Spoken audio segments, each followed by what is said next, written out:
Stage opens, pitch black, spotlight, boom. You know how they make that noise? Yeah. Spotlight.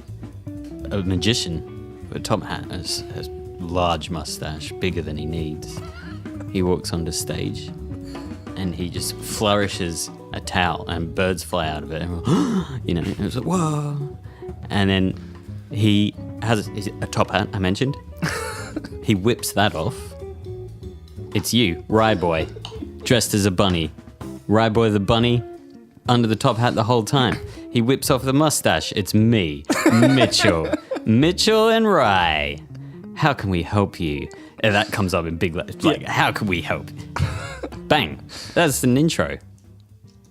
What do you what do you think? I like it. You like it? Yeah, I like that. That's good. I like you. This is still part of the intro. Then we would say, well, welcome to How Can We Help You, a podcast all about hospitality, working in it, getting served by it. How to survive it, how to be good at it. How to be real bloody good at it. Yeah, probably the best. You have been in hospo for how many years?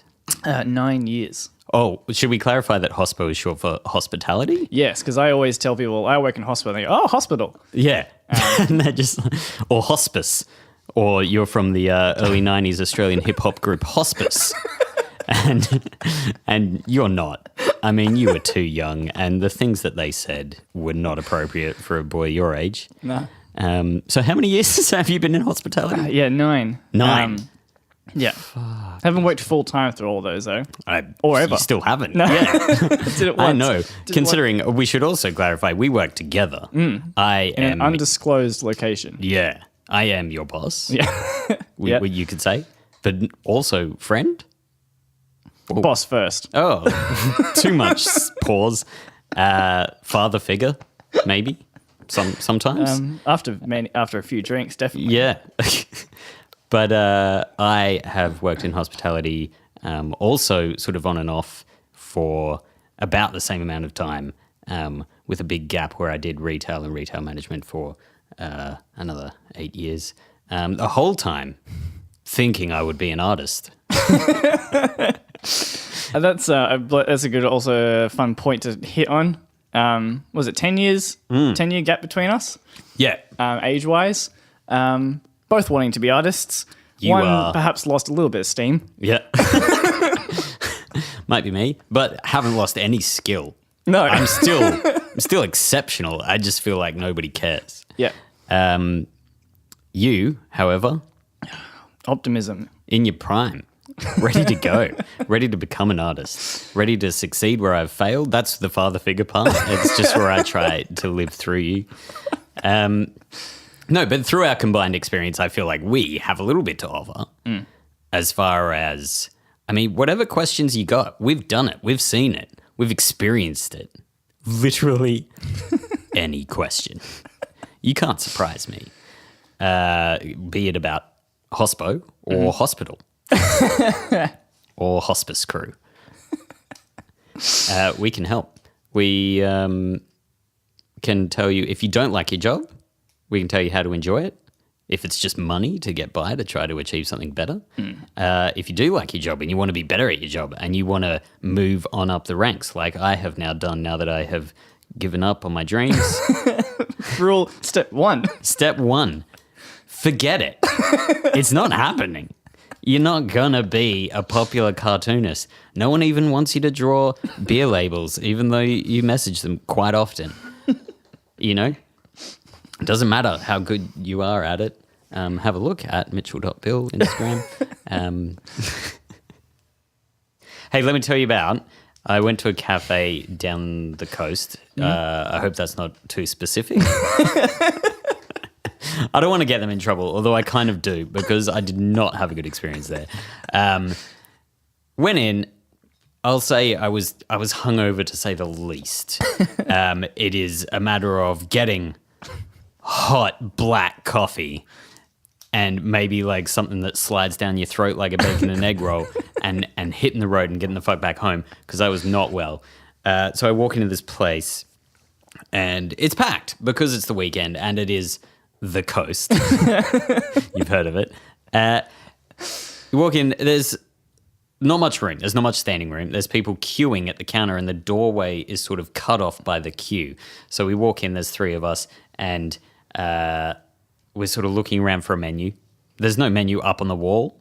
There's no tray of menus by the door or something. There's no sign that says, queue here, take a seat. Yeah, There's no direction at all. You just walk in, and then it's fucking hectic. And then a guy comes up who is assumedly a waiter, because if he's just a patron, this whole exchange is even weirder. But he just comes up and he's like, dining in? And I'm like, I have no idea. Do you have a menu or anything? He's like, menus over here. Do you want to have something here, or are you taking away? And we're like, I don't actually know. Where do we? And he's just gone. He was already gone. So essentially, we're standing there. There's people fucking everywhere. So you're sort of in the way, no matter where you are. He came up and he thought we were too clueless at being customers to bother helping, and he hoofed it, and so we left because fuck you. The point being, that's the very most important part of a customer experience is the first 3 seconds. When you walk in, people look clueless, no matter how much signage or how many smiles you give them, they don't know what to do. And you feel like because you work there every day, it's obvious. But it just never is. So I think a really important thing that people need to understand as a server is to grab them and make them feel comfortable immediately. Walking in the door, hey, how you going? Are you dining in today? That's a completely fine question that he got completely right, I think. But then just being like, if they don't know, just be like, oh, I'll grab you a menu. Yeah. You want to step over here? Here's, a little bit out of the way. That's a fine place to be. And then, if they're keen, show them to a table. If they're not, if they're getting a takeaway, you've got to direct them. You've got to engage them and be happy to see them. Otherwise, as this horrendous place proved, you just can't do it. Listen, I don't know what to tell you, right? It was shit. I've been to many places similar to it. I do speak highly, though, of signage. I do appreciate a good bit of direction from well-placed signage. That's why going to a fast food restaurant is a far easier experience when they have a giant sign saying "Go here, then do this here," and you stand here, and it's nice and simple. Yeah. There's so many cafes. In fact, I went to a bar. Won't name it because I quite like it, but I hate it at the same time because you walk in and it's dark no matter what time of day it is because they close all the blinds. Yep. And it's a bar, but it's also kind of a kitchen and there's kind of tables. You've gone. Listen, I'll tell you your first mistake. Is you've gone to a sex dungeon and ordered the chicken wings. That you don't do that. You never eat at the strippers, all right? That's as the 10 years your senior, something I need to tell you right now is never order food at the strippers. Drinks even, they don't polish the glasses, mate. I never even thought to include sexy fun times and eating times put them together. Just never made any sense to me. It always happens in movies, though. Yeah. It's a weird thing. They rub grapes on each other. What? Who's rubbing grapes on each other? I'm talking. You mean in general? Just in general. I'm talking about at the strippers. People are always eating in movies. I was saying that's a bad idea. Yeah. In your own personal time, also a bad idea in my books. I don't think they're rubbing grapes on each other. I saw it one. I think you're combining some sort of Roman being fed grapes combined with someone running an ice cube. Robes are very loose. Yaps. Grape rubbing can go anywhere. That's true, anytime. But it's not the thing about grapes, right? And I can't believe I have to explain this to you. Is that the skin itself is fairly dry unless you have wet it with cream. I see. Or a hummus. You've put hummus on your grapes, and now you're getting on them sweet abdomens, getting them all hummusy. So I didn't know where to go when I walked in. It was too dark, and there's tables everywhere. And signage is very important in those cases. Yeah. But I 100% agree. And it seems especially I was going to say especially in Melbourne, but I've been nowhere else except for the country. Is Melbourne too specific about no, we can what say we're talking about? No, well, we're talking about Melbourne, Okay. but I can't tell you what it's like in New York or Tokyo. I can. I've All been. right, great. When you walk into a deli, do they go, "Hey, would you like to dine in? When you would walk you like into your club sandwich when or you your walk into America's a whole different kettle of jerks. It's just kind of it's a self-service sort of atmosphere. You always queue, and then you take your dishes. How just behind the times is this? You take your dishes and put them in the washing up area of a cafe. They give you a number maybe. They might not even bring it to the fucking table, right? They might not even do that. That's insanity. The amount of times that I had finished something and I was there with an American friend and I'm like, righto, pack her up, we're off, hit the road, dusty trail. And she's just like, what are you, a savage? Clear your shit away. She get out her own. And I'm like, I'm not a savage, I'm just not being paid. At home, this is literally my job. Anyway, don't bother. New York, they talk about how good New York food is, but at the end of the day, Melbourne, that's where it's at. Tokyo too, a lot of signs. Let me tell you, Tokyo, Tokyo as a city is mostly signs. It's brilliant. You walk in, you don't speak Japanese, no, or maybe many languages at all.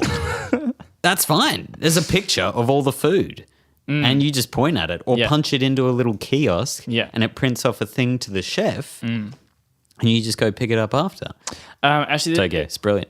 An issue I've not had whenever I've gone to an Asian restaurant in Melbourne, there's always someone will immediately point at me and usually put up a couple of fingers to say how many people. We got 1, we got 2, 3, and then they'll point me to a table. Yeah. How do you feel about that? That's great. You like that? I love that service. It's I quick love that service and so much. it's punchy. Yeah. I think depending on the sort of, it's depending of how much you're paying on the menu. Yeah. Depends on whether that's appropriate or not. True. Yeah. Like if you're going and you're spending $35 on the eggs Benny.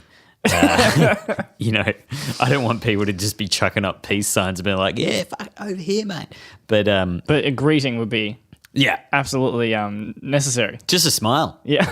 Just make me feel like you like me around. You are a business that relies on people feeling comfortable and happy in your space. I think I've worked a lot of places which don't have signage and are confusing. Yeah. I hope this isn't too specific. But where we work now has very little signage. Yeah. It does have some, but you have to look for it basically. But what we try to do and what we encourage new people to do is to clock people as they walk in the door. Big smile, boom. You clock them, knock them out. And then they just don't know. They just wake up. You can take them anyway. Once they're off their feet, you can put them wherever you like. You should have seen what happened. I've saved your life. And then that Google review, that's 5 stars.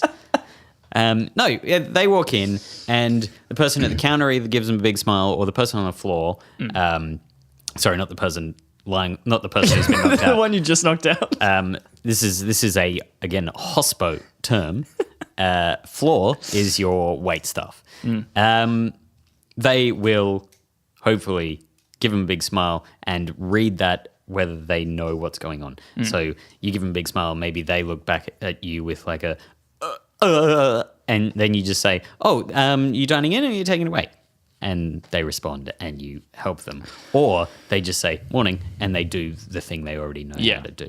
But it's so easy to read when somebody's feeling at all confused or lost. I feel often a need to talk to people on the streets when I see them just kind of like giving a sideways look around, hands to their hips and going, what the fuck am I doing? Where am I? Who am I? I'm that guy on the train that's behind people who are talking about the stations that they need to change at. Yeah. And I'll just like lean in between them and be like, hey there guys, where are you actually trying to head to? And they're just like, well, and I'm just like, listen, you're going to have to change at Richmond. Everyone changes at Richmond. And that's it. I've got to be involved. I've got to help guide people. It's frustrating. I mean, give me learner plates and put me on a leash. I am ready to take you places, guys. Where do you want to go? Do you need help crossing the road? I've got this. I love a good guide dog.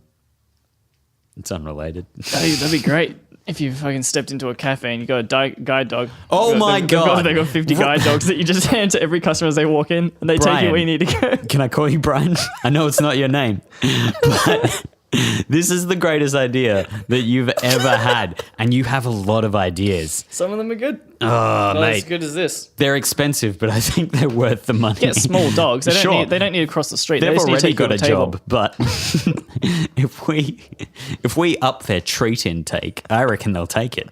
And then you got one grumpy piece of shit cat that you give to the customers you don't like. Yeah. And it just takes them wherever it wants. Hey, right. We don't like any customers, right? Yeah, no, this is a fictional cafe that we don't work Nah, at. some customers are, pretty rough. As I'm sure we've been in the past. I was actually, I feel like a lot of this is me bragging about places I've been. But I've been to like New York and I've been to like Tokyo and whatever and a few other places. But when I was in Germany this one time, which is a place that I've been like more than once, I had nowhere to stay, right? I wasn't homeless. Yep. It's just that my home was in Australia. But I had a car, so that's good. I was driving around, got to this hotel. Brilliant. Little like country German hotel. Exactly what you're picturing right now. What are you picturing? Wooden, like a... There's wood, yeah. You're right. That's exactly out of the gate. All the windows have those little shutters, little doors. Yeah, baby. You know it. You know what you've been.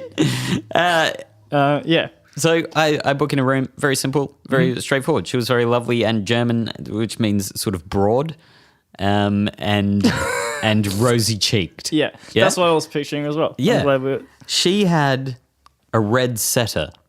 Right, you know what that is? Yeah, some sort of dog. It's a dog, not a car. You idiot. It's a dog.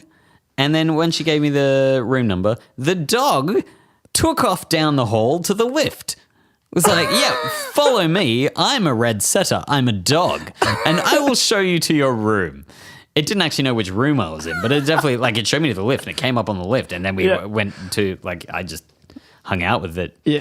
And I miss that dog. He did a lot for me. He did a lot more than most of my friends or family had. Wasn't a high bar. High bark. Right? You get it? Dogs. Right. That's a good one. Let's switch on to some industry news. Industry news.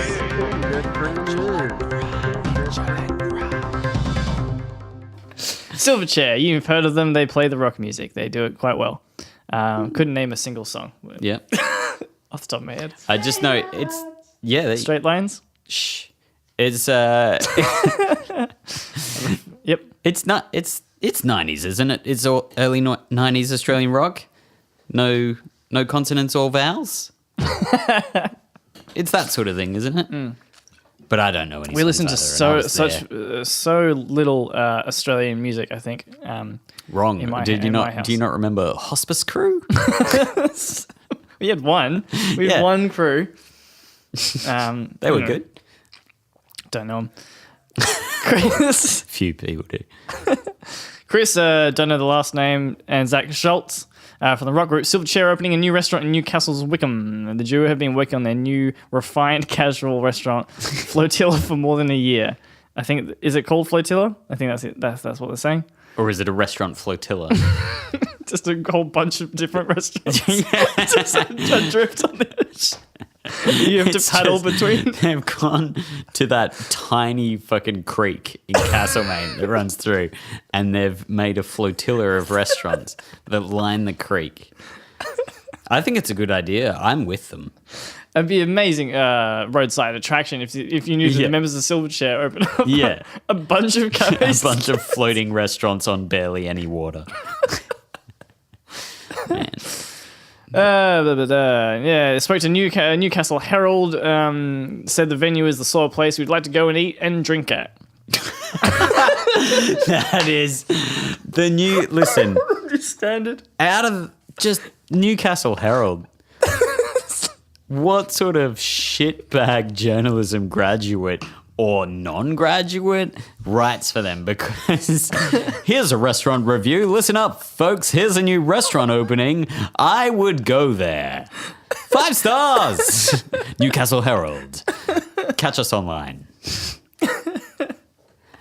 Yeah, that paper's going to shit.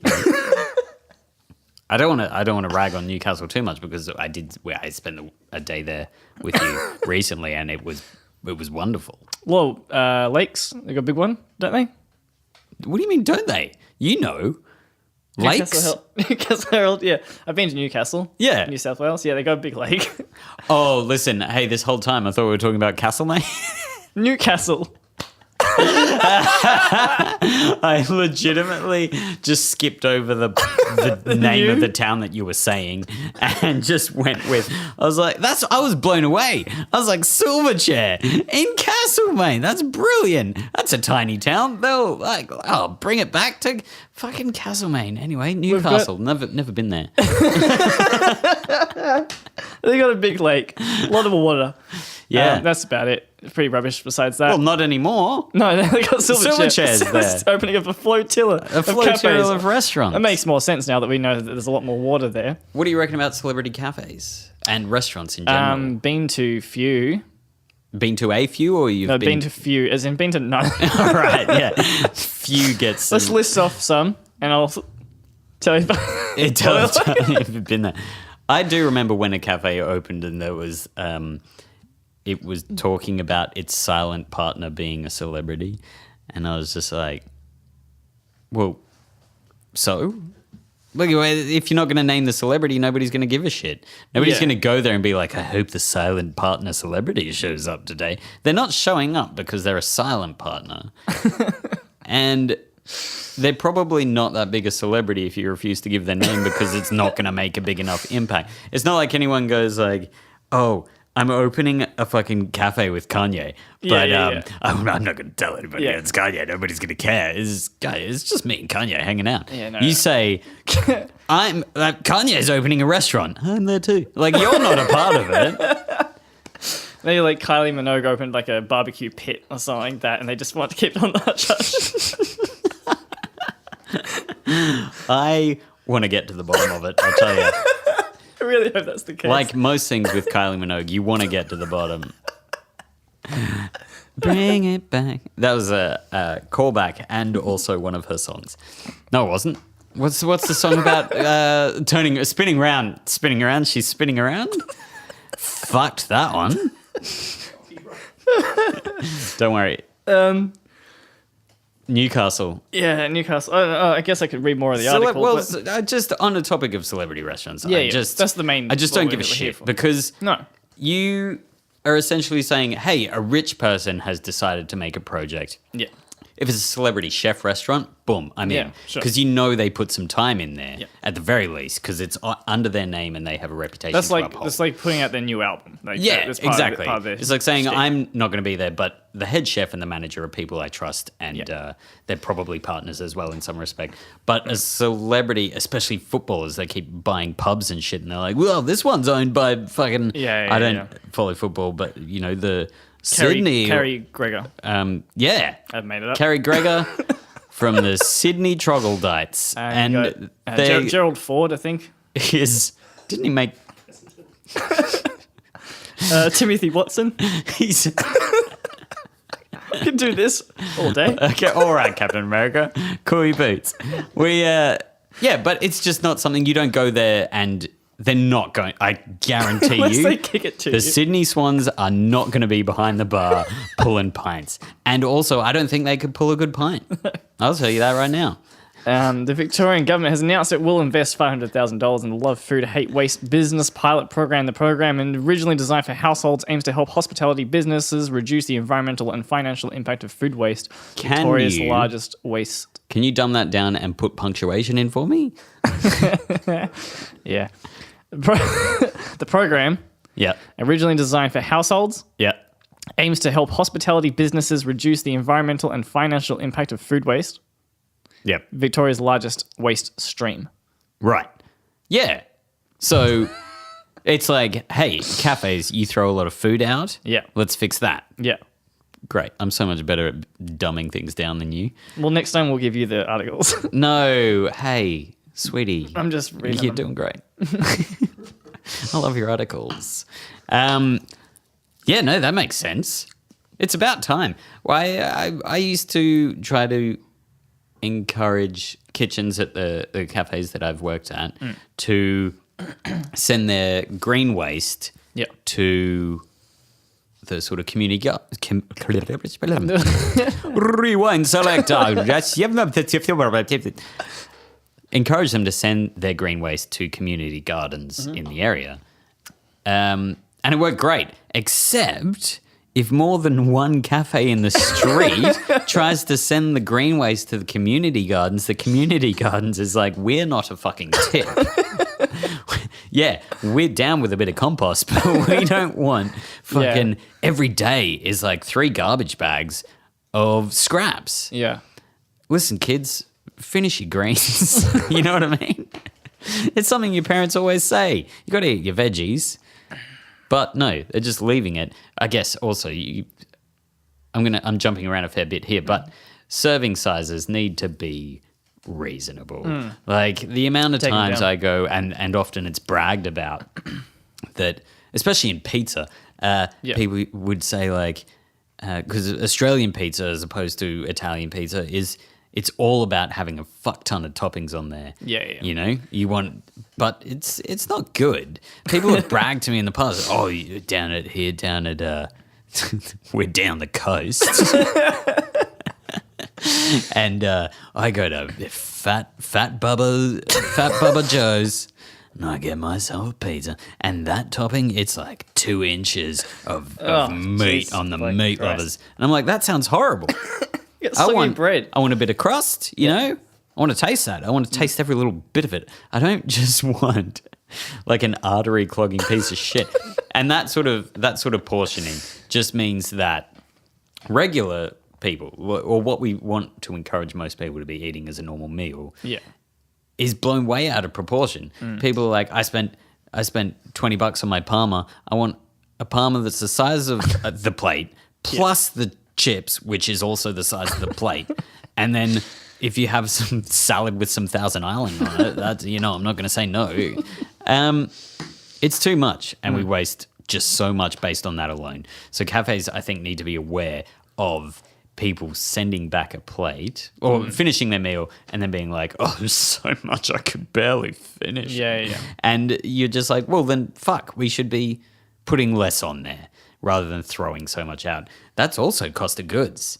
That's your basic trying to get your profits up, because I'm not sure, like, people always assume cafes make a shit ton of money. Yeah. And they just don't.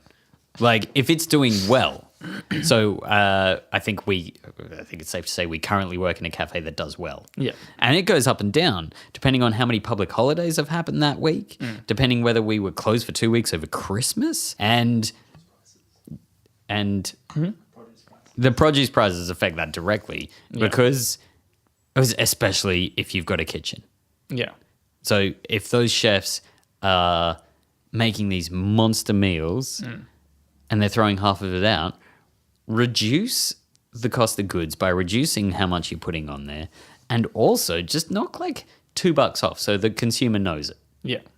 It doesn't have to be a lot that's knocked off. You're still going to make that cost of goods reduce from what was probably more like 40% down to about 35%.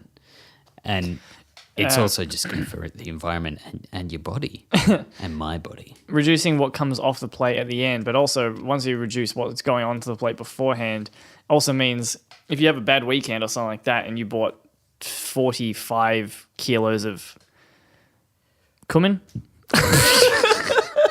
Oh my God. Have you ever been near a kitchen? What is this ridiculous fucking place? where they're just like, we'll take 45 bags of cumin, please. It also doesn't work with my point because cumin will just fucking last. Like you could Cumin, yeah, that shit doesn't go off. Fuck. You can see Avocados. There you go. 45 kilos of avocados. Yeah.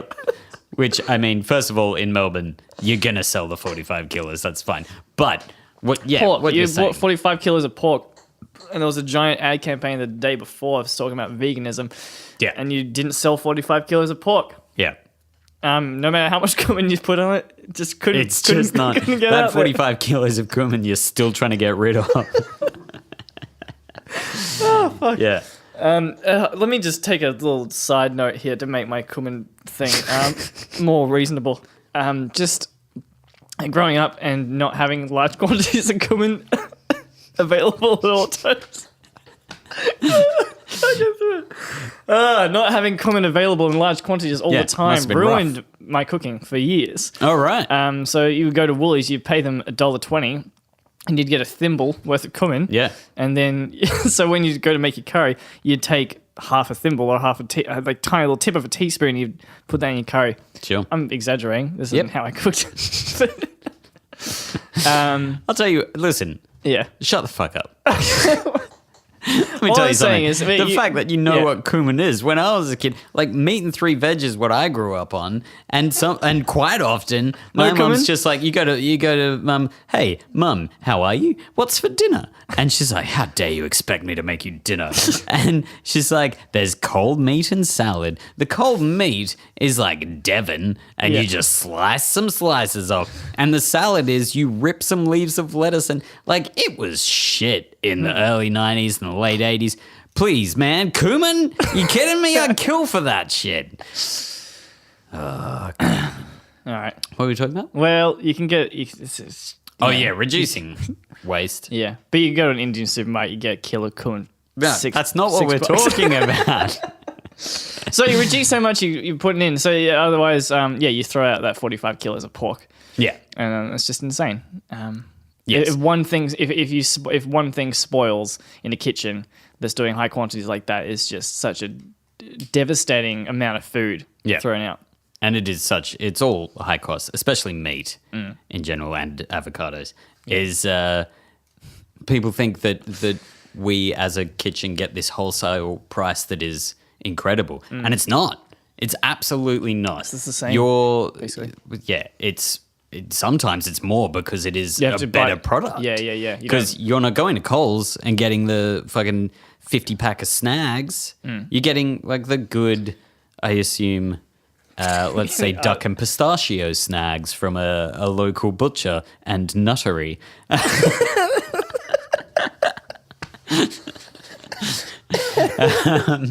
Nobby's brought some pistachios in. Billy's brought the snags. Nobby's brought his nuts. Yeah. Time for a cook-up. But yeah, we should get you some Foley sound effects that you can just add in. Yeah, to play just with on the side. Let's get you 45 kilos of pork and cumin. See what kind of... Yeah, there it is. That's the pork. Got that. Now do the cumin. Now, I see. Now smack your nuts. You can stop. It's fine. But I think also on the idea of all that waste, presenting someone with a reasonable meal size doesn't challenge them to eat it all. Like it just is a normal amount of food to eat, which is normal and healthy for your body.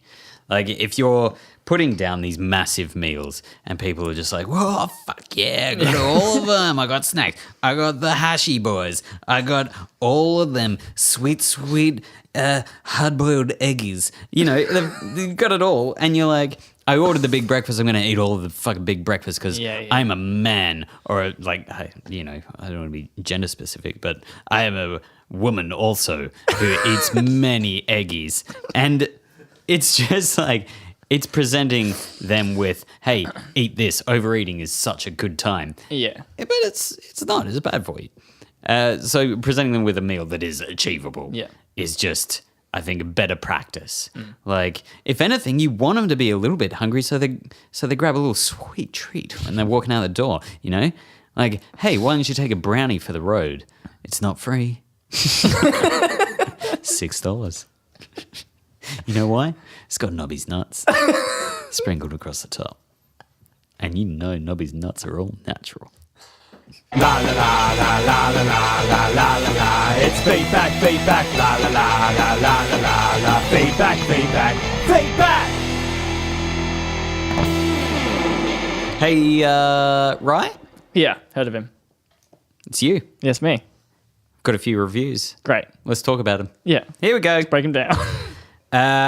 This one, we're not going to tell you the place is, because there's the thing about reviews is sometimes it's not the same experience that you're going to receive. So it's unfair to base you visiting a place on one review. But we found some fun ones. Let's do them. 1 star. This is in Melbourne.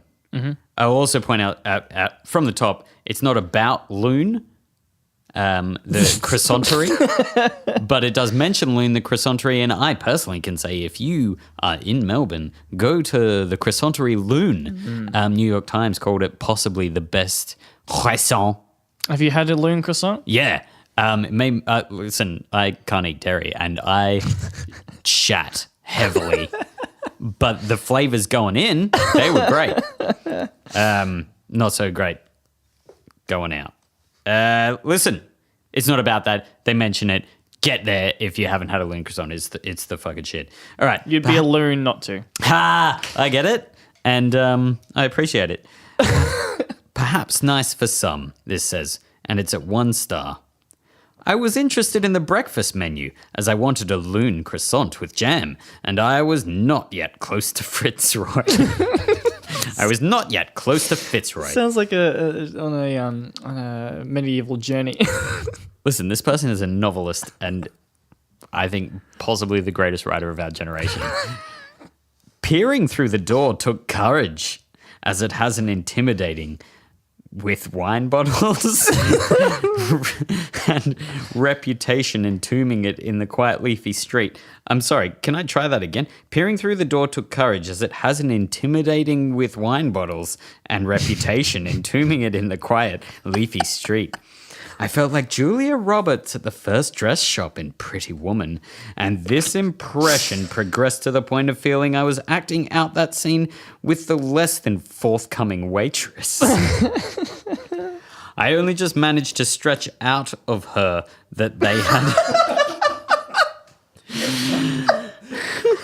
This is a body snatcher. She got in, she got out. Bear with me. Taking what she needs. She's only just stretched out of her that they opened at 12 today, and not for breakfast. She was extremely disinterested and had obviously summed me up as not swish enough not swish enough a customer to be engaged. Alley-oop. She didn't say alley-oop. I added that. I've recently come to label this type of experience as being snooted or possibly snooted. At first, it made me miserable. I was left with the impression their heads were rather swelled. I was not, however, all that concerned, since I much preferred going to the source of my loon croissant desire and was merely satisfying my curiosity and looking in. As always, the loon experience lived up to expectation, despite the staff there being almost as unhelpful in not telling me where I could leave my hard-won croissant while at the bathroom. Are you with me on that? Did you hear? No, did you hear what I repeat said? that last line. I was thinking of a maybe bit I to read do. it in poor cadence, but I got distracted by my own wittiness. as always, all right. As always, the loon experience lived up to the expectation. Loved it. Despite the staff there being almost as unhelpful in not telling me where I could leave my hard-won croissant while at the bathroom. She's bought the croissant, Yeah. or in her eyes, won it through a great exertion of effort and skill. It is a medieval trial. She's going through trial and tribulation to get to her jewels. The Guinness foot pit and has won a loon croissant, but needs the bathroom now. And she's like, where can I put my croissant? Do you have a Seinfeld-style borough where I can put my croissant while I go to the bathroom? But they would not help her in that respect. Next paragraph.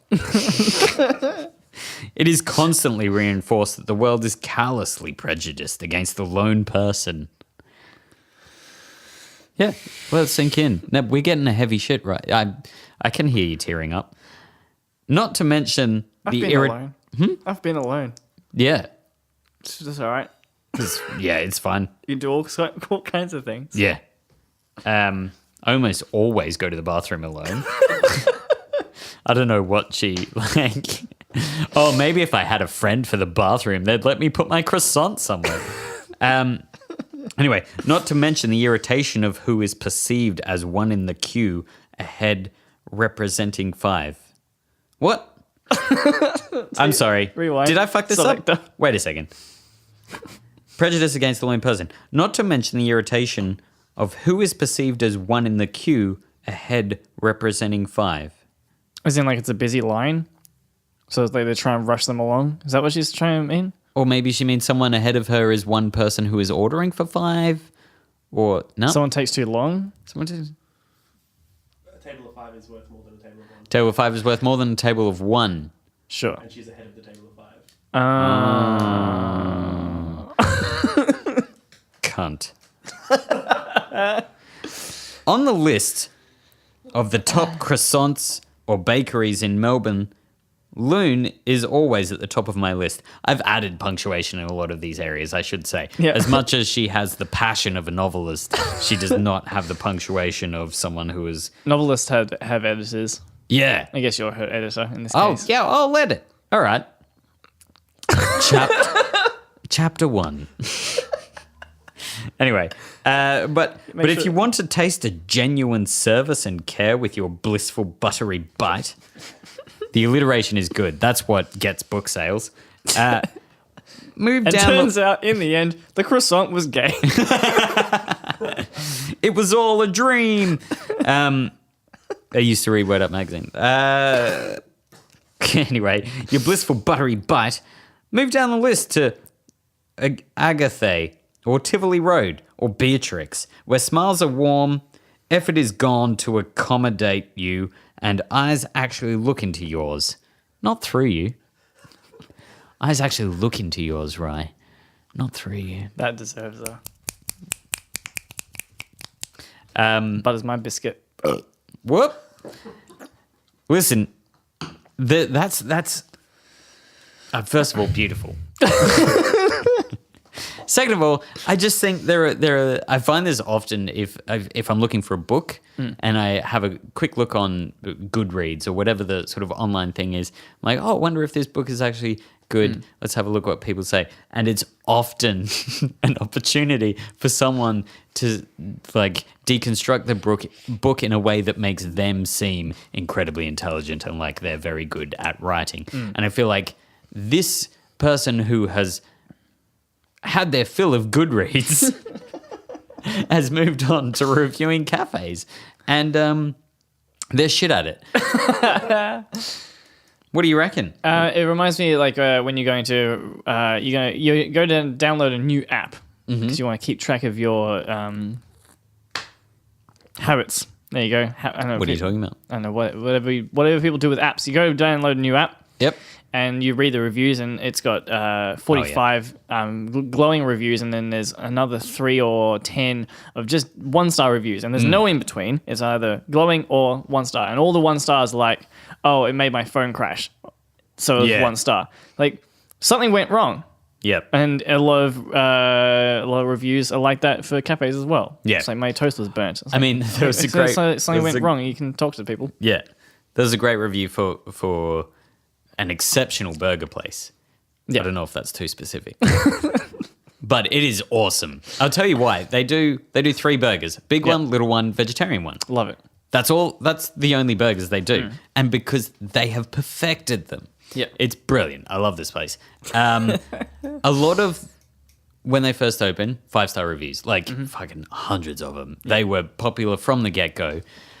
The 1-star reviews, so it was either 5 or 1. Maybe a 4 or 2 in there because they had to wait a long time, but whatever. The 1-star reviews, I got there, they were shut.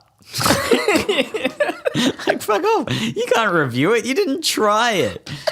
Or it'll say like, I got there at 3:00 on a Sunday and they'd sold out of burgers. And you're like, yeah, it's Sunday. They didn't get a delivery. And also it's their second week and they are insanely popular and they can't guess how it's going to be this Sunday. Of course, that does not warrant a 1-star review. You go back and try it and then review it. Go fuck yourself. You could ruin someone's business with that. Yeah. Anyway, this woman in particular, I love her and I want to meet her. I think almost everything you do would be like this beautiful attempt at a poetic dialogue over every sort of clumsy action you do throughout the day. And it's like, as I boarded a train, which is almost like a portal to another suburb, I was met with a pungent aroma. The homeless, it's just she's fucked. There's just the thing is, in that review, which is 1, 2, 3, 4, 5, 6, 7, 8 paragraphs. That's a long time sitting at a computer. Well, angry. no, not all the paragraphs are full paragraphs. She just doesn't understand what a paragraph is. But most of the review does not tell you anything wrong with the place. She's just talking. She's just talking about how she didn't like being there.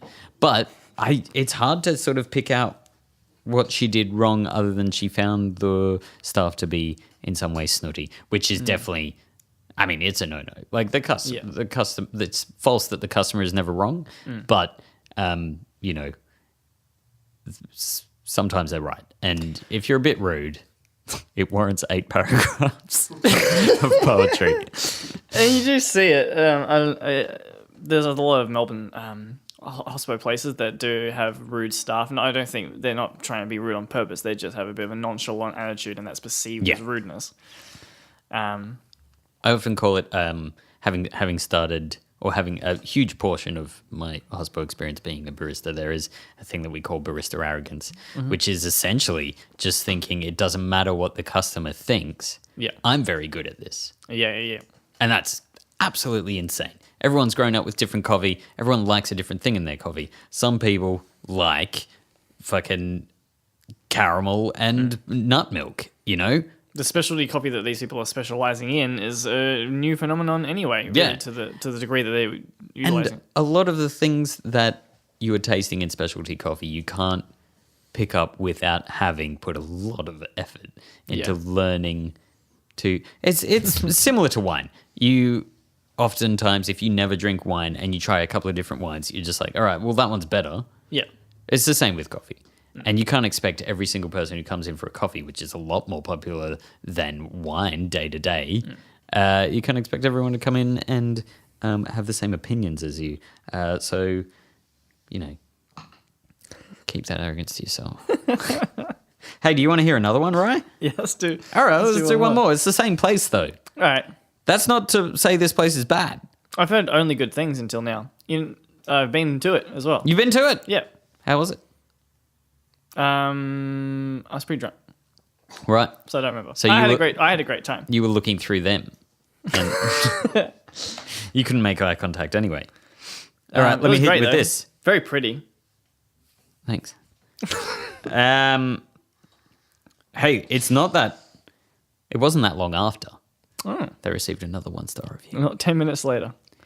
I don't know if it always puts the heading in caps lock, but I believe this person is yelling, "Very unpleasant dining experience."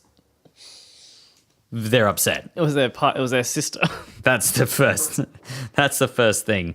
Out of the doors, they're like, boom, I'm upset. This was not pleasant. Without given prior notice, we had to sit at the bar table facing the kitchen. What a privilege. You get to watch all the... Right, without giving prior notice. No one sent a letter to their home. We're formally invited. No one said, listen, we're very full today. You're going to have to sit at one of our many tables. This one will face the kitchen. The waitress was very unfriendly and unwelcoming when we attempted to inquire about the wine selection and chef tasting menu. During the entire meal, we had to face the kitchen bin, fire extinguisher, and the sink. It was extremely unpleasant and rather revolting and disgusting at times. We felt that the restaurant did not treat its customers respectfully at all. It's the photo of it. And there's some photos, and I'm not wearing my glasses, right? I'll run you through it. They're facing the sink and the bin. There's a glass of wine, a bit of water. What you're seeing is a working kitchen, primarily. There's a fire extinguisher, which means they're following all safety regulations. I can, as someone who has had many government inspections during my time in hospo, these are things you legally must include. These are not things that are just like, oh, I've left the fire extinguisher out. It is mounted underneath the sink where the people who make your food and drinks wash their hands every hour at the very least. Yeah. And then there's also a bin where the rubbish goes. Bin's not overflowing or full even. No, it's at just all. a bin. It's a grey, nondescript bin with a bin bag in it. Those things, I think that's absurd in this particular place. It is not it's not a hatted chef restaurant. It's not. I'll give you that clue. I don't know if that's too specific, but it is not like you've spent $300 to have this this beautiful, performance and meal. It's not a themed restaurant, right? Yeah. It's not that Titanic restaurant. Those are just things that you need. Yeah, the Titanic restaurant. Yeah, it didn't go down well. It's a Titanic joke. Yeah.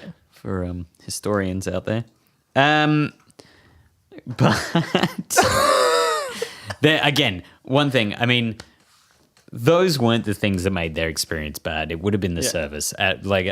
With every bad review, there is generally some sort of truth. Yeah. And if someone has treated them as if you don't have the time for them, that is fair. But to leave like some rambling bullshit about having seen a bin. Like, was the bin, did it have mice running around it? It's not. It's a bin. You need it. You legally need it. You need more than one generally. We talked about waste. You need a lot of it. There's also, I think, I definitely can be quick to judge when I go to a place and I don't like the wait staff or I don't like the service in general. Oh, I'm very quick. I've seen it. It's quicker than me. Wait, what are we talking about? No, I've seen but I like to give them a couple of goes, and I like to hopefully get served by a number of different staff members at the 100%. Same place if I'm that invested, which I'm not normally. But if it's a cafe that's close by, all at the same time, I demand 5 wait staff at my service at all times. But a lot of the time, it's just sometimes rapport does come into it big time. Yeah. And some places in general will have a different style of service than you're used to. Yeah. And also just some wait staff just speak your language. They can just have a particular some people way gel of with talking. you and some people don't. Yeah. There are certain people that I know you're definitely better with than me at serving, and there are some people... The very quiet ones that just... Yeah, the ones who just understand sort of being an introvert. And I'm better with the rest. So no, but there are. I mean, especially mums love you. You're adorable. I remind them of their sons. Yeah, they want to pinch your little cheeks and tell you you're doing a great job, and you are. I will, and they can see it. I'll pinch you if I have to. I brought them their tea. Yeah, it's hot, and that's what they need. It. Yeah, can't get enough of it. Yeah. Great. I can't remember your point? Where we were going with this. Doesn't matter. There's the reviews. Yeah. Yeah, that's not the best way to end it, though, is it? No. let's cut that ending out. Yeah. And we'd have an outro. Let's have an outro for the reviews. Leave us a review on that segment. Yeah, shoot us your reviews of somewhere if you find a good review. For a place that you like, even if it's a really positive review, even if it's just a well-written review or funny in some way. Long, if it's long, if they've gone too far with this review, hit us up. We're totally interested. And listen, maybe Ryan will do one of his special voices. He doesn't do voices, but I just thought if I said that and built the expectation up, maybe he could do one.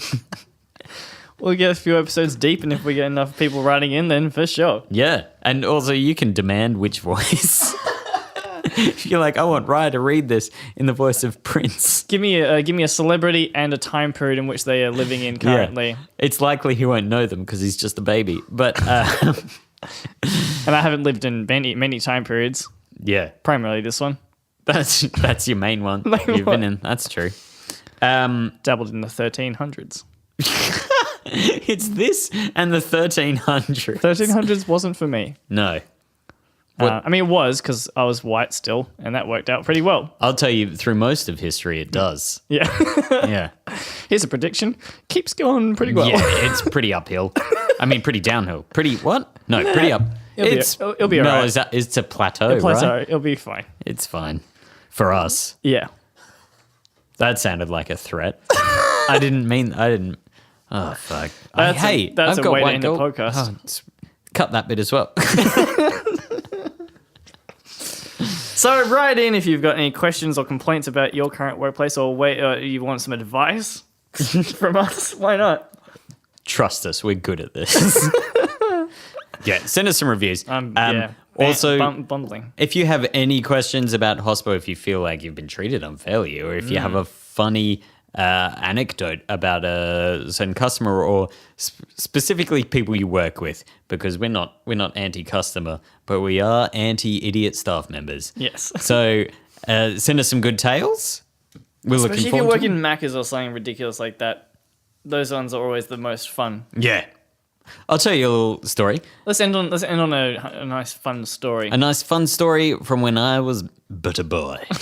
But a boy, wide-eyed, bushy-tailed, which I've had removed since, so you wouldn't know about it. But I worked at Hungry Jack's. Have you heard of this? Or is that too specific? Hungry Jack's. It's brilliant. Yeah. Great place to work as a child. I think I got $5.80 an hour. Mm-hmm. Starting salary back then in the 1300s. And if you're white. Eventually you get bored because you work in fast food. So I will say out of the gate, it set me up for being good at my job at so many other jobs, but in that particular job, I had no interest. I didn't think I even put in my resume. I think my mum did, and I was just given a job and told to show up, and that's what happened. But I had a few friends who ended up working there, and I was very short. I still am, weirdly. And so they used to give me shit about being short. And one time, there's this big, like almost the bin cleaning area. It's got a big hose hanging from the roof. Yeah. And you sort of use it to clean out. It's like a big open area kind of thing. Yeah. Oh, it's got fun. like a trigger thing that you would often see in hospitality for washing dishes and stuff. It's got a trigger hose.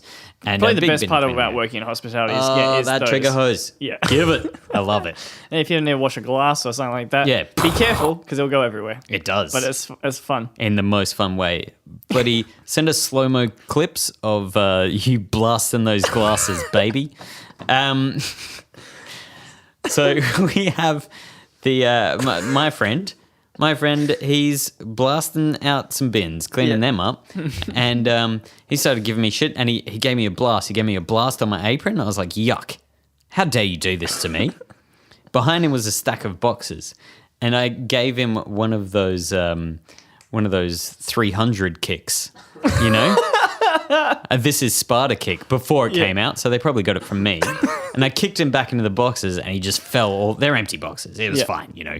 And he fell in the boxes. And I took that hose, which I will also point out was hot water, and I drenched him. I was just like, no, just because I'm short, I am not the one to be bullied. I soaked him, right? And our manager came up, and she's like, you're both suspended. I got him suspended by kicking him into some boxes and drenching him with a hose. Suspended though, you didn't get fired for that. No, I don't get fired, mate. I've got charm. Like no other place besides a fast food. Like, is a fast food restaurant just treating their staff like they're children? I mean, they are children. I'll tell you, I can make But, a Whopper in 30 seconds. You don't get fired making Whoppers in 30 seconds, mate. Send us your stories. Yeah. Send us the photos of you blasting a glass with a hospo hose. And listen, we've helped you. That's how we help you.